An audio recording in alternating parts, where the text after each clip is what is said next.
Parliamo di una riflessione 30 anni dopo la caduta del muro di Berlino e mentre si insedia la nuova legislatura delle istituzioni dell'Unione Europea dopo le elezioni europee è il momento di cercare un pensiero condiviso sulla collocazione del Friuli nelle prospettive di integrazione europea. Ne abbiamo parlato con Aurélie Argemi, fondatore e presidente del CEMEN di Barcellona, Centro per le minoranze linguistiche e nazionali, in questi giorni in Friuli. E in questi giorni in Friuli Aurélie Argemi, che è fondatore e presidente onorario del CM di Barcellona, il Centro per le minoranze linguistiche nazionali. Ed è qui in occasione delle conferenze organizzate da Istoria sia a Pordenone che a Udine.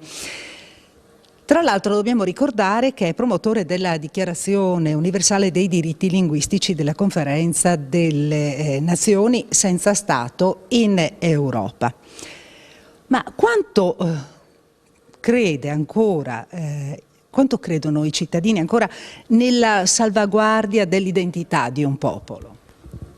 È difficile dire quanti, ma la cosa importante è che ultimamente, quando è cresciuta di più la globalizzazione, ci siamo resi più conto che le lingue locali hanno un grande valore nel mondo, cioè la globalizzazione, la unificazione di tutto questo esiste astrattamente, esiste soltanto quelle lingue, quelle culture che hanno potere e queste quelle che dominano.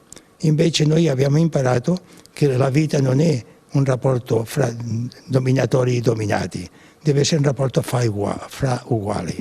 Fra uguali vuol dire che ogni lingua, ogni cultura ha lo stesso valore in questo mondo. E questo mi sembra che ultimamente, pian piano, si sta scoprendo.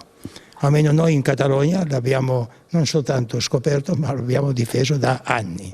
Come può, secondo lei, il Friuli mantenere la propria identità culturale, la propria lingua e collocarsi in Europa? A me sembra, prima di tutto, bisogna una pedagogia, cioè dire che essere friulano, parlare friulano è il segno della propria dignità. Fino adesso si è detto parlare friulano e parlare come parlavano i nostri nonni, così. E questo, con l'evoluzione del mondo, bisogna dimenticarlo, no? Invece, credo io, se noi vogliamo essere noi stessi in Europa, dobbiamo difendere la nostra lingua e la nostra cultura. E questo è il modo di essere europeo, contrariamente a quello che si dice. Se tu parli inglese sei già europeo. No, se tu parli friulano capisci Europa dal tuo punto di vista.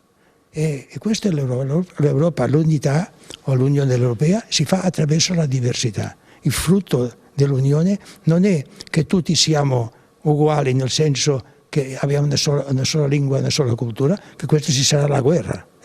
Perché qual è la lingua dominante in Europa? Curiosamente una lingua che non è europea, cioè europea sì, perché l'inglese fra pochi giorni non lo sarà. Non è una lingua dell'Unione Europea, è una lingua sì della potenza prima del mondo.